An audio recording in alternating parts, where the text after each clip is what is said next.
Hello, everyone. Welcome to our journey through the fascinating world of computer processors. Today, we'll explore how CPUs work, the evolution of their processing power, GPUs, and the basics of SAP1 operations and programming. So let's dive right in.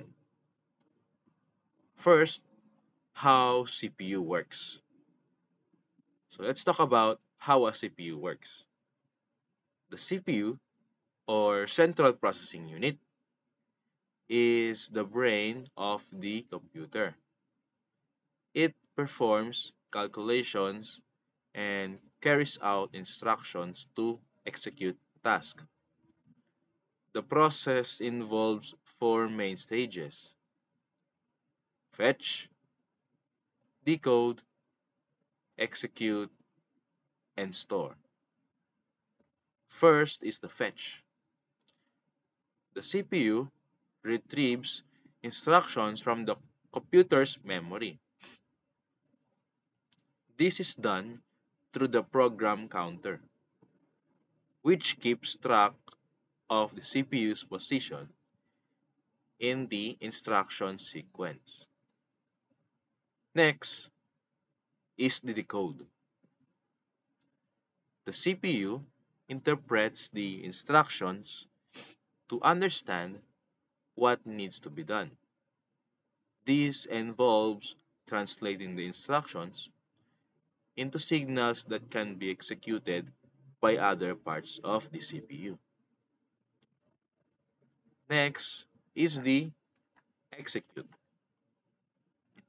The CPU carries out the instructions, which may involve performing arithmetic operations, accessing memory, or controlling peripherals. This is where the actual processing happens. Lastly, store. The CPU writes the result of the executed instruction back to memory if needed. This allows the CPU to keep track of intermediate results and complete complex calculations over multiple steps.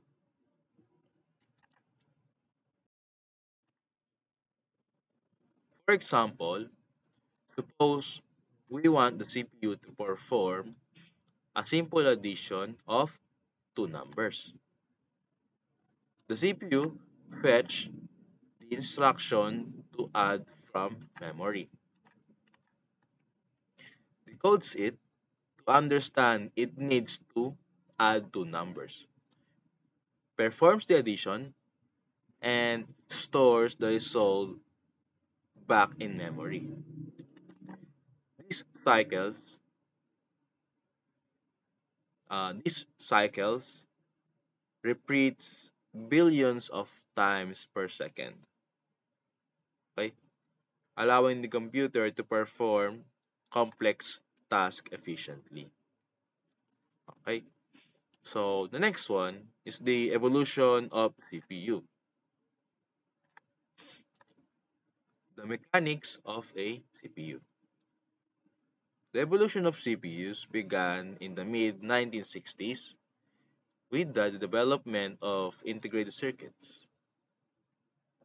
Integrated circuits allowed for for the miniaturization of electronic components, making it possible to create more powerful and compact CPUs. The Intel 4004, launched in 1971, was a groundbreaking CPU with 2,300 transistors.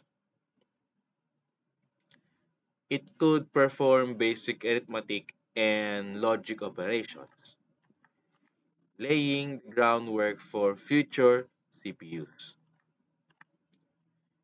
CPUs operate through fetch, decode, and execute phases and have seen dramatic increases in processing capabilities over the decades. For instance, modern CPUs like the Intel Core i9 7980XE can perform over 80 billion instructions per second. The development of pipelining, caching, and increased clock rates has further enhanced CPU performance. Okay? The rise of the 86. Okay? The Intel 8008 marked a significant milestone in CPU design, having with indirect addressing, it allows or allowing for more sophisticated programming techniques. Intel 8080 followed, introducing external bus controllers and enhancing memory management. 800 or the 8080 operated at up to 3.1 MHz and supported more complex instructions. Then came the Intel 8086, establishing the 86 architecture with its complex instructions set computing or the CISC design. The 8086 introduced segmented memory management, allowing for better memory organization and accessibility. This architecture laid the foundation for the widespread adoption of personal computers and influenced the design of subsequent CPUs. Right? So the next part is the origin of modern operating system. Okay? The 1980s saw the rise of multitasking capabilities. Major CPU manufacturers integrated multitasking support into their designs, allowing personal computers to run multiple processes concurrently.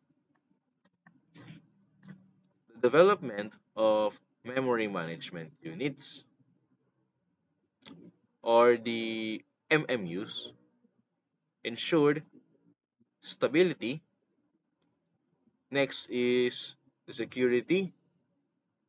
Lastly, and the efficient resource utilization.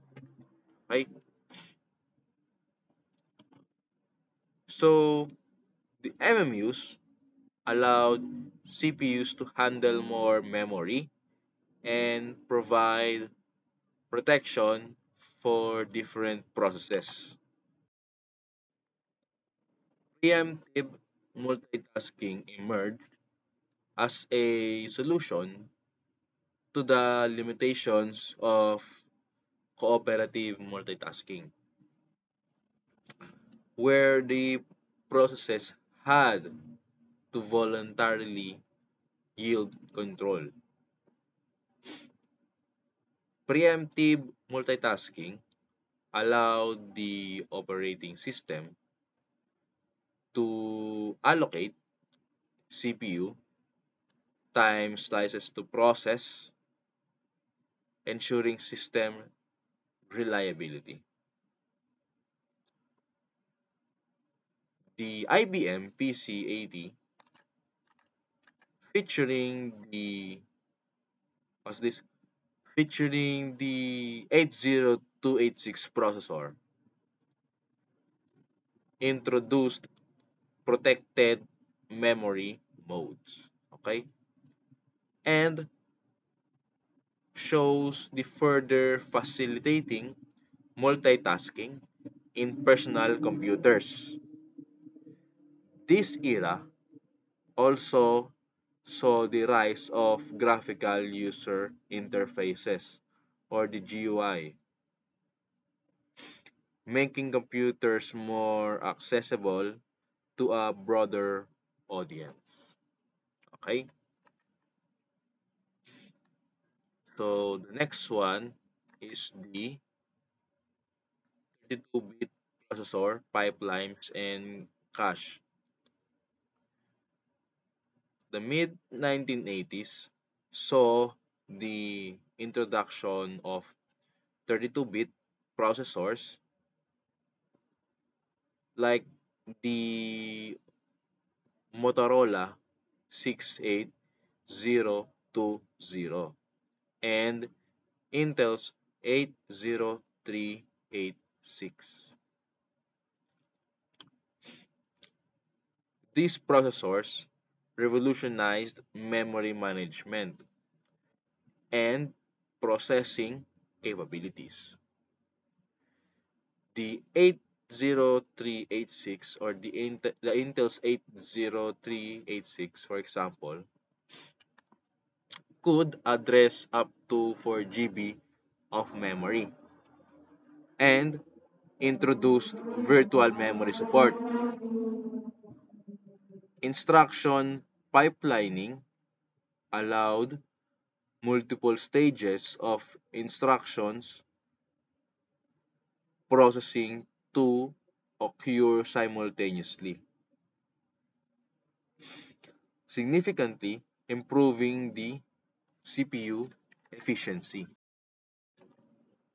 Pipelining involves breaking down instructions into smaller stages, allowing the CPU to work on the multiple instructions at once. Caching mechanisms addressed performance bottlenecks caused by slower memory access times, enhancing overall processing performance. Cache are small, fast memory units that store frequently accessed data, reducing the time it takes for the CPU to retrieve this data. These advancements laid the groundwork for the sophisticated CPUs we use today.